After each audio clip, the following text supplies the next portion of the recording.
कश्यप को वरदान मिला था कि ना आप रात में मरेंगे, ना आप दिन में मरेंगे, ना आप अस्त्र से मरेंगे, ना आप शस्त्र से मरेंगे, ना आप अंदर मरेंगे, ना बाहर मरेंगे, ना आप देवता से मरेंगे, ना दानव से मरेंगे, ना राक्षस से मरेंगे। उसके बाद भी मार दिया। तो भगवान लोग जो देवता लोग जो है ना, कंस, ये नारद जी कह रहे कंस को, कंस देवता लोग जो है ना बड़े छलिया होते हैं। 8वां पुत्र कौन होगा ये पता नहीं आपको। कैसा कैसा समझाए? तो जमीन पर 8 को रेखा खींच दी। ठीक है, अब बोले पहले वाले से गिनिए, 8 नंबर लास्ट वाला आता है, लास्ट वाला से गिनिए थे कहीं पहला ही 8वां पुत्र ना भगवान बना दे। अब दूसरे से अगर गिनिएगा तो फिर दूसरा वाला आ जाएगा 8 नंबर में। आपको ये तो कंफ्यूजन हो गया सब, तो पूरा कंफ्यूज कर दिए नारद जी ला करके कंस को। बोले इसका मतलब है कि हमको अब 8 का 8 मानना पड़ेगा।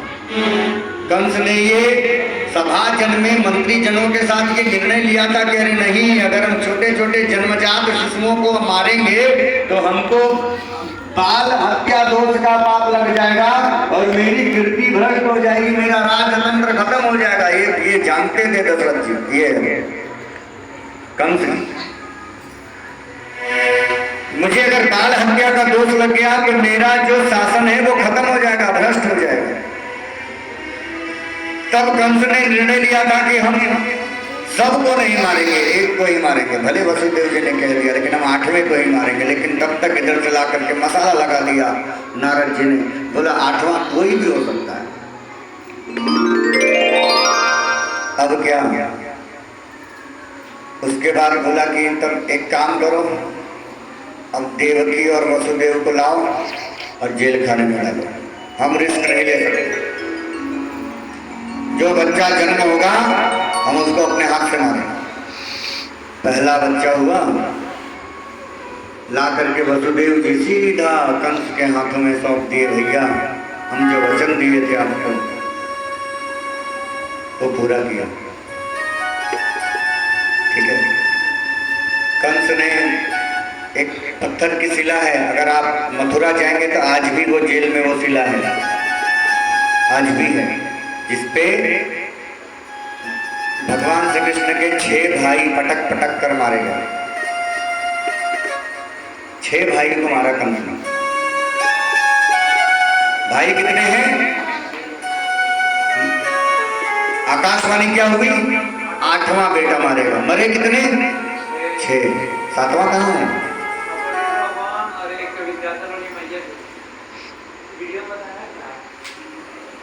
वीडियो को छोड़ दीजिए, आवाज हमारी सुन लीजिए। 7वां कहाँ है? तो जब 6 पुत्र जब मारे गए तब जो है योग माया का आवाहन भगवान विष्णु ने किया। योग माया का आवाहन किया और कहा माता, योग माया कौन? माँ जगदम्बा दुर्गा जी, उनका आह्वान किया और कहा माता, जब मेरी होने वाली माँ का जब 7वां गर्भ होना तो उसका तुम गर्भ ट्रांसफर कर देना, तुम उसका गर्भ ट्रांसफर कर देना।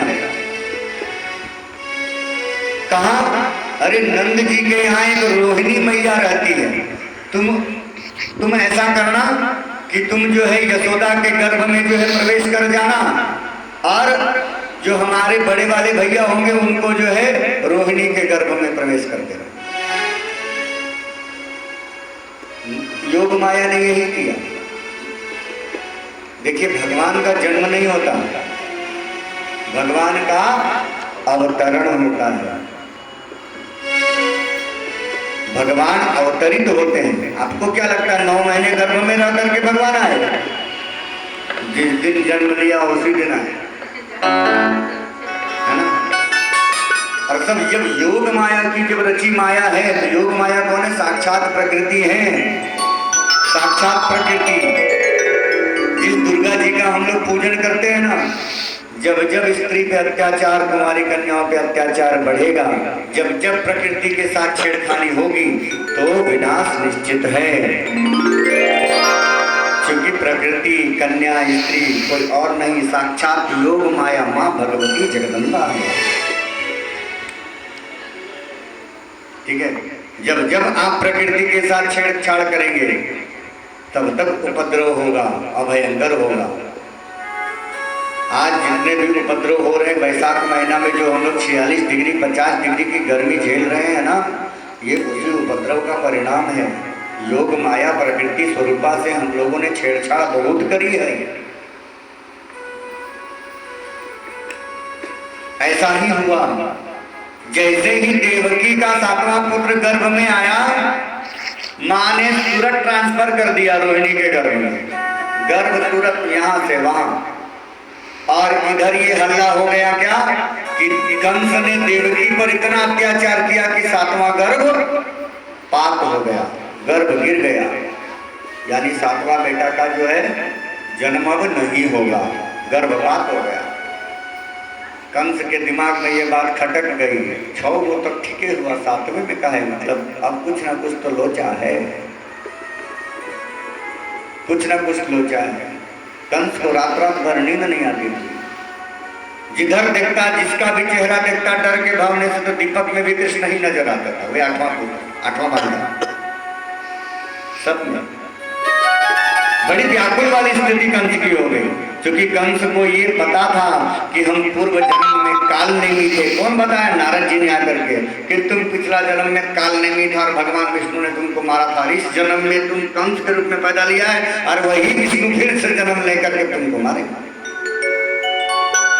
ठीक है, तो काल नेमी के रूप में कितना छल भगवान विष्णु ने कैसे कैसे कैसे मारा था, ये तो सब पता था उसको। सारी वृतांत नारद से सुन ली थी उसने।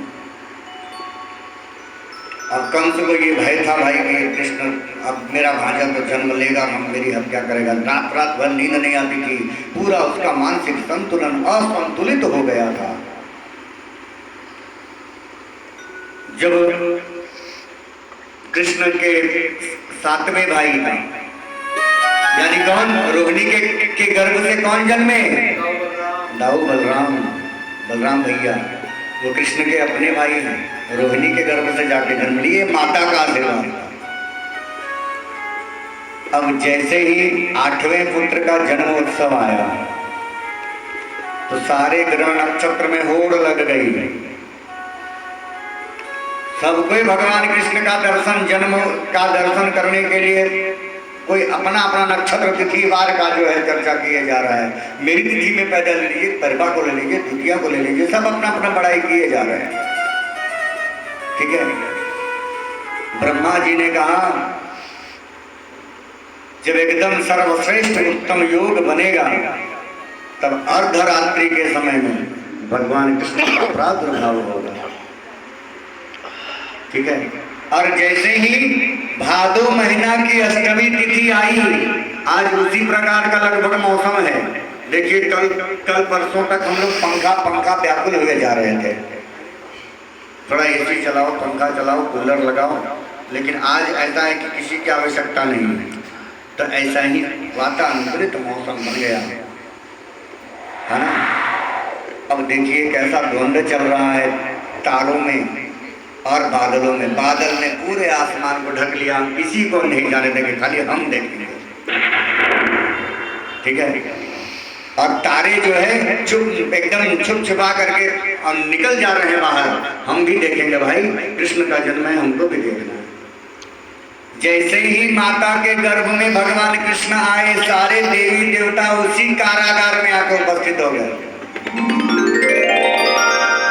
उसी कारागार में आकर के उपस्थित हो गए सभी देवी देवता, और वहां पे भगवान कृष्ण की स्तुति किए, भगवान कृष्ण की स्तुति किए।